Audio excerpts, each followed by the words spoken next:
Okay, my name is Ron Evo, and actually I'll ask Norm, who joined us from AWS, to help me in this section. And we're going to talk as the next stop around the hybrid enterprise. And the hybrid enterprise, what we're seeing is, again, working with the ops teams, circa 2018, two things happened, right? Things were moving to the cloud. Cloud allowed us to get agentless access to the packets. And people then was asking us, oh, why are you doing anything for the on-prem, right? You should all go to the cloud. We didn't really believe in that. And the reason is, if you look at the value proposition of the cloud, it has advantages, it has disadvantages, and reality is that the enterprise is going to end up with both. So our challenge was, okay, can we deliver the same exact capabilities that we had in the enterprise in the hybrid cloud environment? So how we do that, I'll let Norm explain. I'm Norm Bright. I'm Senior Director of AI Ops and Cloud for cPacket. So going to the cloud is a lot of fun, as you guys probably imagine. So what we've done is we've taken our same code base, right, that we run our CStore, our packet storage devices, and CClear, containerized it, obviously, and then built out machine images that allow people to deploy virtual appliances in the cloud. So that gives us a lot of advantages. All the IP that we've developed, go to the next slide here, all that IP that we've developed moves with the code, right? So we actually have the ability to deploy that across AWS. We deploy it across GCP, Azure, and we also do on-premises clouds like VMware. So pretty good package. It gives people the same experience. So if they're familiar with our on-premise products, they also have the same experience in the cloud, which we find to be really useful. And once it's in the cloud, you actually can look across multiple clouds, multiple instances. If you have VPC connections or direct connects or VPNs, you can use the CClear product to see your CStores and CViews in the cloud, as well as on the ground, right? Which is great. So you might be asking, though, we spent a lot of time talking about how the magic that we have in capturing packets, how do we do that in the cloud, right? So it's a pretty interesting challenge. So one of the philosophies we have is that we do not want agents. Agents on cloud devices generally are running on the same virtual machine as whatever the application is that's being hosted there. They're consuming CPU. They're consuming network, of course, but they're also taking memory. And what we found in looking at agents versus being agentless is that actually takes away resource from the application and introduces latency and all sorts of other bad things that customers don't want to have with their virtual machines. So we go after an agentless approach, and we do that through two different ways. The first way is most of the CSPs are either have developed or in the process of developing packet mirroring.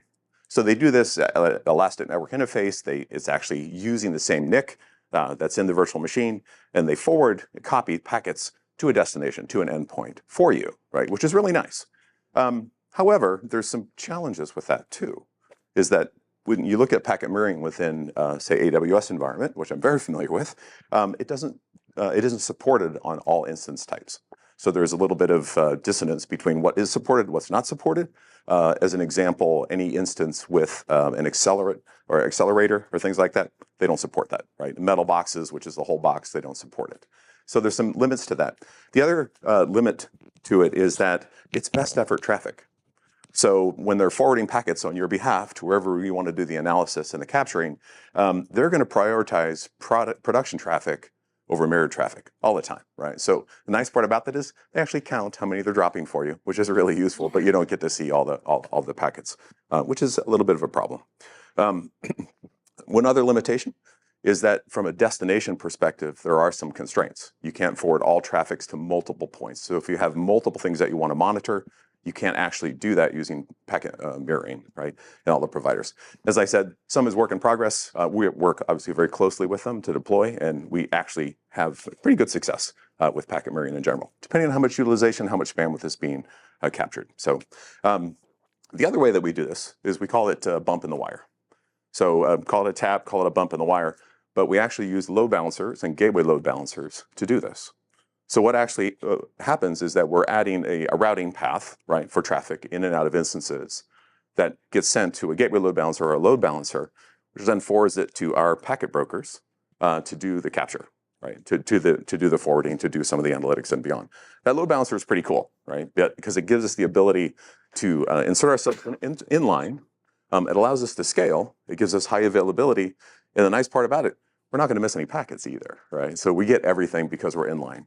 However, you're probably thinking to yourself, well, wait a minute, you're adding latency, right? Well, yeah, of course. However, it's good news. Our latency, our packet processing time is about 60 microseconds per packet, which is pretty low. And I'm not counting any flight time at all on extra path through the cloud, which is various depending on what cloud vendor you're using. So it is a good alternative for inline, but we support both.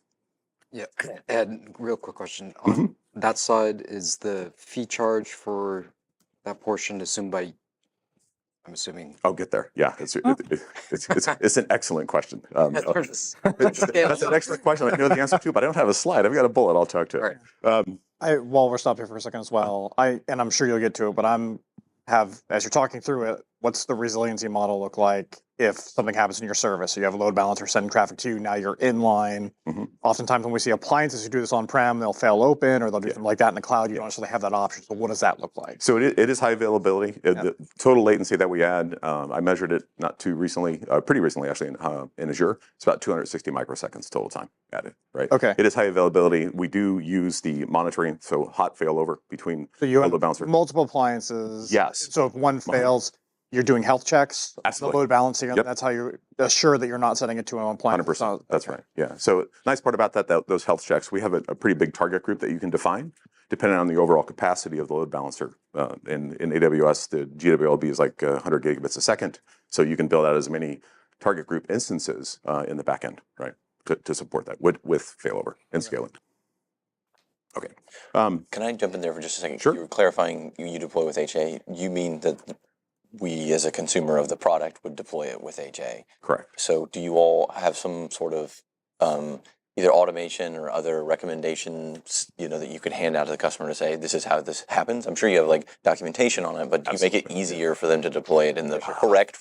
This is another. Don't you do guys this are wrong. this This is really important. Yeah. Give me the Terraform. Yeah. Okay. It's coming up. Okay. So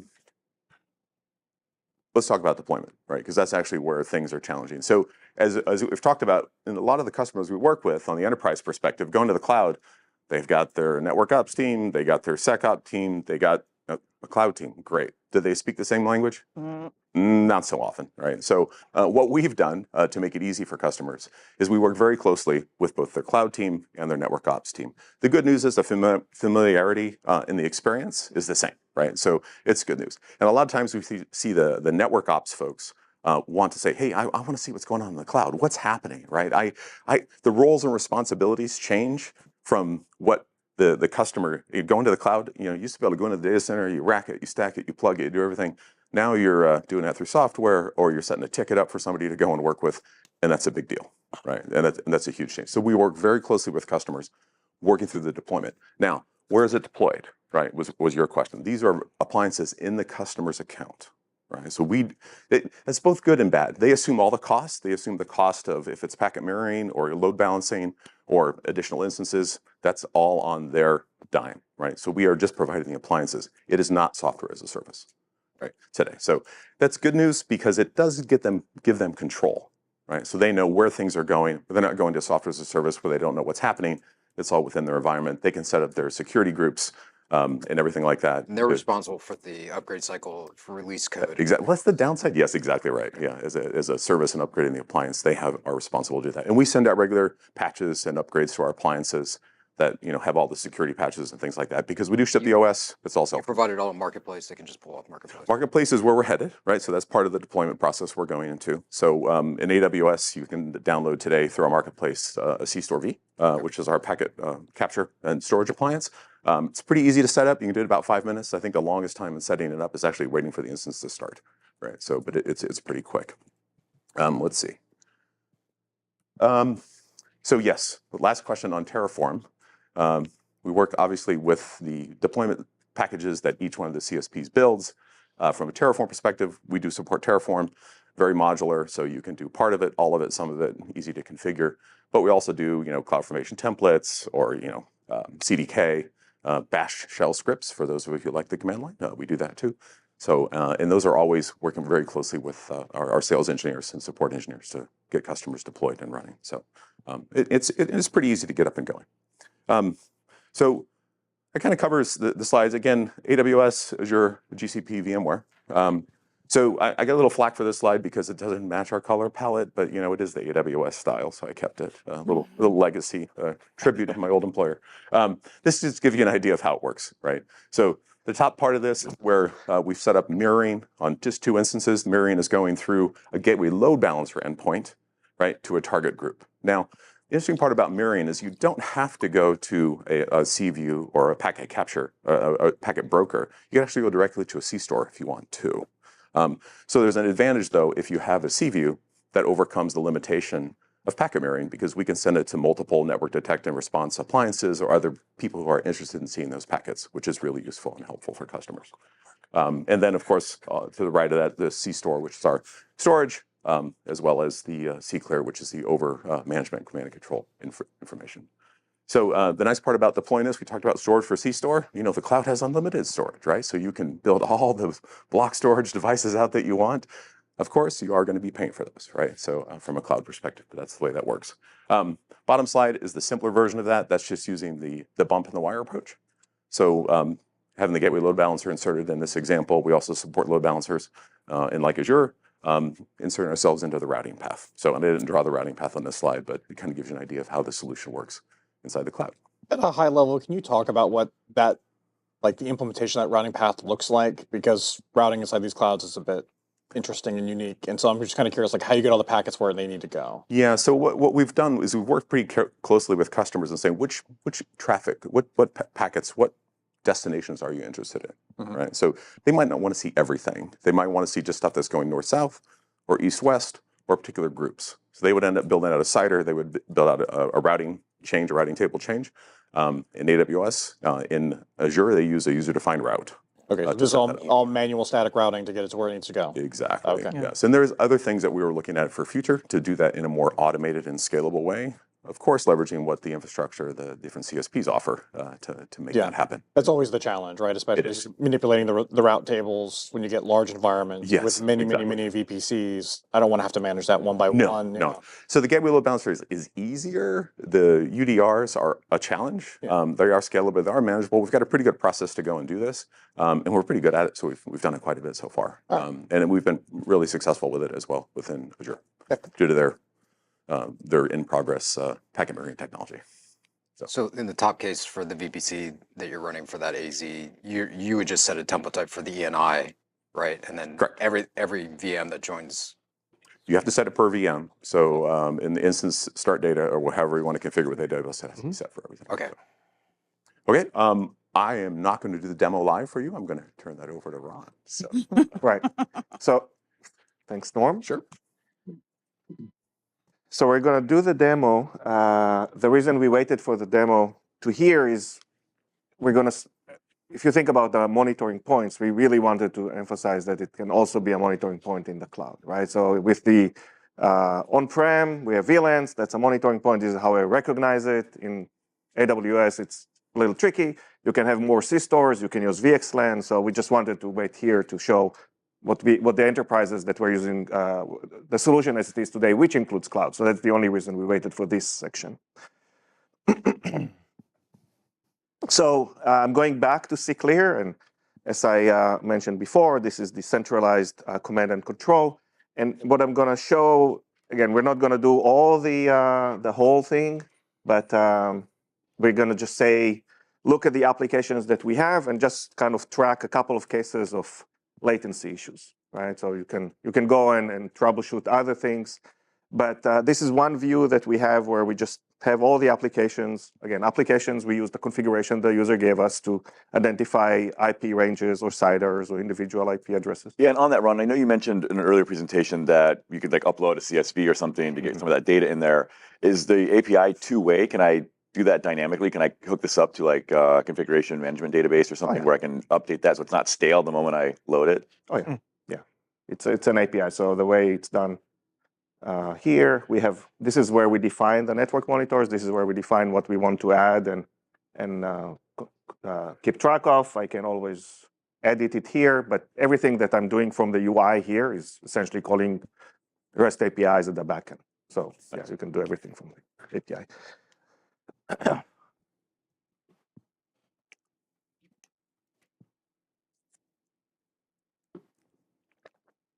So this is kind of, again, I'll keep track of a lot of the applications that we see, and you can see the latency of the applications across the time over the last 24 hours. So there are different applications. I'm going to go for a specific one. I think I'll just kind of tell you, if you can see here, there's something interesting about IPMI, but we'll visit it later. But what I want to show is, actually, there's one more slide I need to show you. So what I'm going to go for is explaining a hop-by-hop problem. It is our live network, but it is a demo running inside our network in order to demonstrate it, which is, we call it the AI/ML server. So we have a server. It has a load balancer in front of it and clients that are connecting. And we're going to see that we have some latency issues in specific times. And the question that we're going to have is, well, is the load balancer the problem or is the endpoint the problem, right? So we want to see effectively the latency on one side, what we call the pre-load balancer, right? This is the side that the client is seeing, versus the backend, the post of the load balancer, which is the closer to the endpoint, and try and figure out, was it a latency issue with the server, or was it an issue with the load balancer, right? So that's kind of the setup of the demo. So if I go into the latency specifically of this AI/ML server, and I'm going to look for the last couple days, I can see that around this time, around 8 a.m. and around noon, I have a problem. The latency is jumping all the way, what looks like here, to 60 milliseconds, which is much, much higher than you would expect, right? The normal latency on this cluster is around 117 microseconds, but for whatever reason, it jumps to 300. So the question you asked me before, can I watch it on every monitoring point? So I have an application, and I know that I see the same session everywhere. So what I can do is just say, can you show me the same application by monitoring point? So can you go and show me the latency on each one of these monitoring points? And I can see that if I look at the post, right, so that's the side that is close to the server, the latency went from a few hundred microseconds to, I can see 6 milliseconds there. But that's not the big jump that we've seen, right? If I go and look at that on the front end, you can see that the latency was actually going to 160 milliseconds. And if I even go to a better resolution, so we do, in this case, we're measuring in 10-second resolution. So you can see that the latency is actually jumping all the way to 600 milliseconds. Yeah, I guess my question was more like, this is a better microscope. And what I think we're looking for is a better doctor, right? I think maybe that goes into the conversation about the AI that's coming up. It does. Yeah, because just, honing in and honing in and honing in, looking for things with, a great microscope, it still is a lot of time to go from, oh crap to all clear. Yeah, you always lead me to the next section. Yeah, I think this is the point, right? The way I think about it, you started with Wireshark, right? We had packets. We made, from cPacket perspective, we moved a lot of the analyzers that you had in Wireshark into a graph that can work at much, much faster and much, much bigger scale, right? Because if you had a latency issue, right, you'd go to this load balancer, you try and download all these packets, open them in Wireshark, it was never going to happen, right? So we got to the point where, if you were able to do all that in Wireshark, and you were able to ask Wireshark to show you the round trip time of few gigabytes of data, you would have done that, right? So we are able to do this, right? The next step is, can you just tell me in a simple text, right? In a simple English sentence, what happened, right? So Michael Winston again. We know. The AI ML functions that I guess I was hoping for, and maybe you'll get to this, is how your platform helps us become more proactive rather than reactive, right? So everything I've seen so far, top of the line from a reactive standpoint, is any of your AI ML or some of the other automation or functions give us more proactive capabilities? Yeah, and we'll talk about that when we get to the AI. Yeah, yeah. Just as a short thinking about it, right?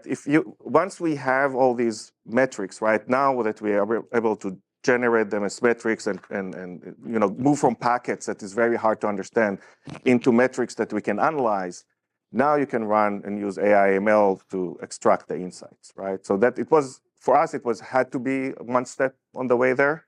But again, we'll talk about AI for network observability in the next section.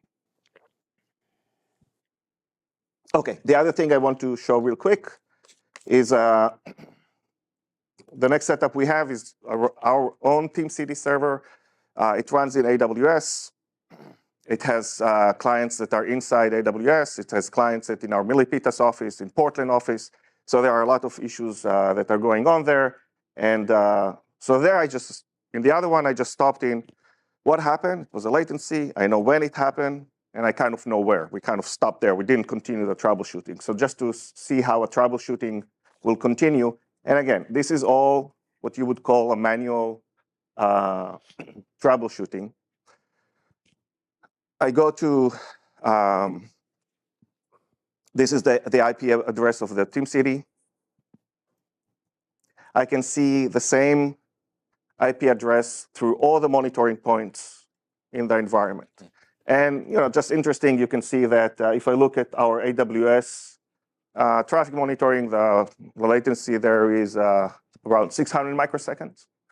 As soon as we land in any of the monitoring points inside Milpitas, you jump to 270.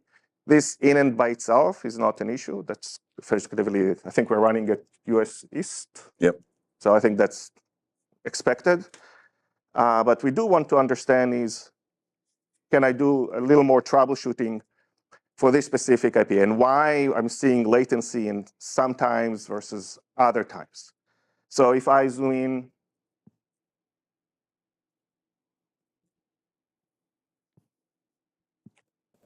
into this case, to this place, and again, this is, you have to be understand network, right? But you need to understand, was it an issue with the memory? Did I have the memory issue will manifest itself as 0 windows on the network?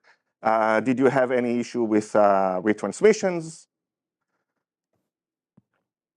gaps, loads, right? If there are retransmissions, can you plot it on the same graph and see if the retransmissions are associated with the latency?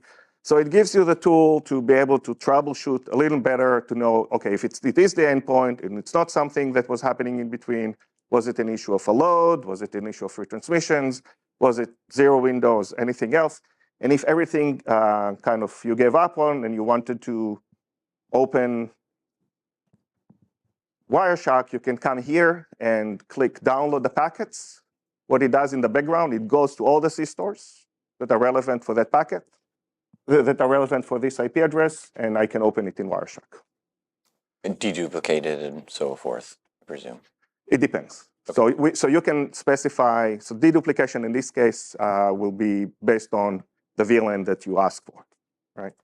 Okay. That's how we will do deduplication. I had a question too, if I may, Remington again. So the view that you had before with the recommendations, I'm presuming that's something that you sort of have pulled out because it recognized it's a TCP-based application. Mm-hmm. Does it do additional, more specific recommendations? So if it's like an SMB-related transfer or NFS or something else, some other protocol or application, does it have tailored recommendations for those specific things? Like, hey, I had server wait messaging or something else like that? Yeah, so we support today, we don't support, hundreds of them. In order to keep the performance and the scale, we are very selective in what we do. So today we have DNS analytics, HTTPS, LDAP,